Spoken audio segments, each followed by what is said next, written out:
کہنے لگا 11-12 سال کا نوجوان آیا مجھے توبہ کرا گیا. تو کہا جناب آپ کو کیسے ملا؟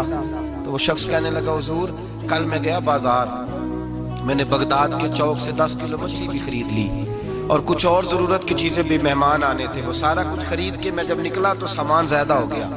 چوک میں مزدور بیٹھے ہوتے تھے, میں نے کہا بھئی میرے ساتھ فلاں محلے تک سامان پہنچانا ہے.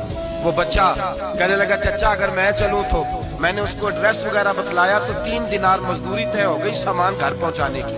کہتے میرے ساتھ وہ نکلا اور جب رستہ طے کرنے لگا تو رستے میں گرمی بڑی سخت تھی, ظہر کا وقت تھا. ذرا ہم نے چند قدم اٹھائے, 2-4 گلیاں گزرے تھے کہ اذان ظہر کی آواز آنے لگی. تو کہتے ہیں بڑی منت کے انداز میں, بڑی گزارش کے انداز میں میری طرف دیکھا, عمر چھوٹی سی ہے. کہنے لگا چچا اگر اجازت مل جائے تو میں ظہر کی نماز پڑھ لوں.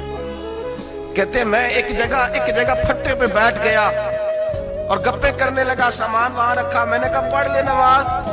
کہتے ہیں بچہ نماز پڑھنے چلا گیا, باقی لوگ دیر سے آئے, وہ نماز پڑھ کے جلدی آ گیا. میں نے کہا بیٹے تو جلدی آ گیا ہے؟ کہنے لگا اس لیے جلدی آیا ہوں کہ آپ یہ نہ سمجھے یہ کام چور ہے, میں نے نفل چھوڑ دیے ہیں, فارغ ہو کے پڑھ لوں گا. کہتے ہیں سامان اٹھایا, رستے میں گرمی شدت کی تھی, اس کا پسینہ بہنے لگا, میں آگے بڑھا.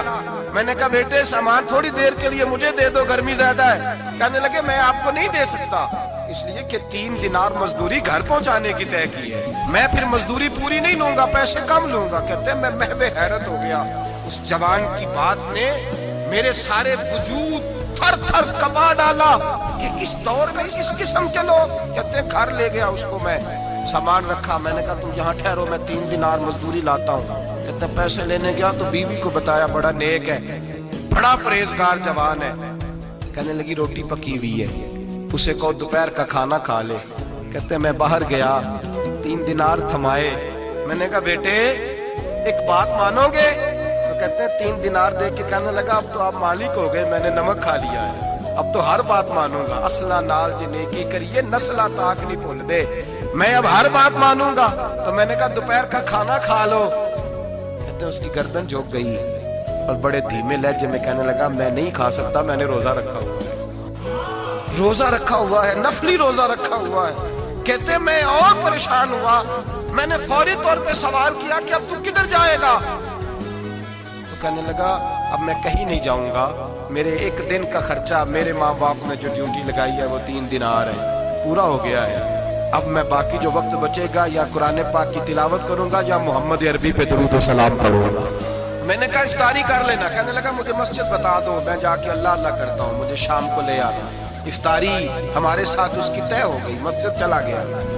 مغرب بعد لینے گیا تو کہنے لگا عشاء کے بعد آنا, اب تو میں نے پانی سے افطار کر لیا, کھانا کھانے جاؤں گا تو جماعت رہ جائے گی.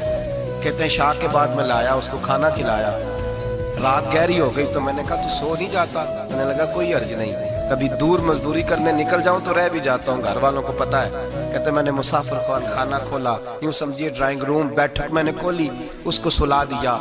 میں اور میری بیوی اپنی معذور بیٹی کو روٹی دینے گئے اور ہم نے جا کے اس کو کھانا کھلایا جو ٹانگوں سے معذور تھی, اور ساتھ کہا کہ بیٹی آج بڑا پرہیزگار جوان ہمارا مہمان ہے, آج چڑھتی جوانی اور تقوی کی روشنی اس کے چہرے سے چمکتی ہے, کیا بات ہے, بڑے ہی اچھے گھرانے کا تربیت یافتہ ہے.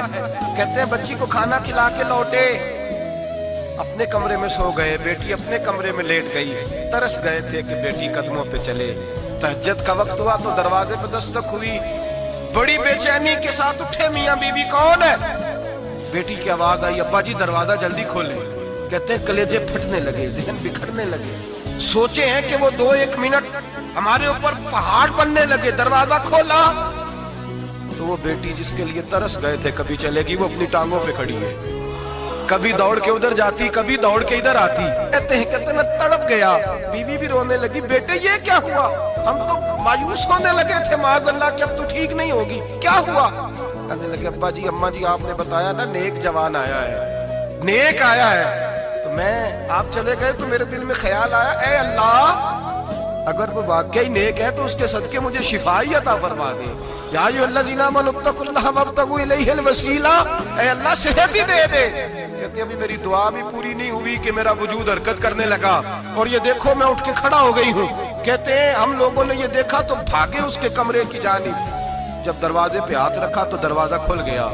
آگے گئے تو پلنگ خالی تھا, ایک رکا چھوڑ گیا ہے. کہنے لگا مجھے پتا ہے میری حقیقت کھل گئی ہے, میں تو اللہ کا بندہ ہوں. اگر تمہیں مجھ سے ذرا بھی پیار ہو گیا ہے تو پھر میرے پیچھے نہ بھاگنا, اللہ کی بارگاہ میں جھک جانا.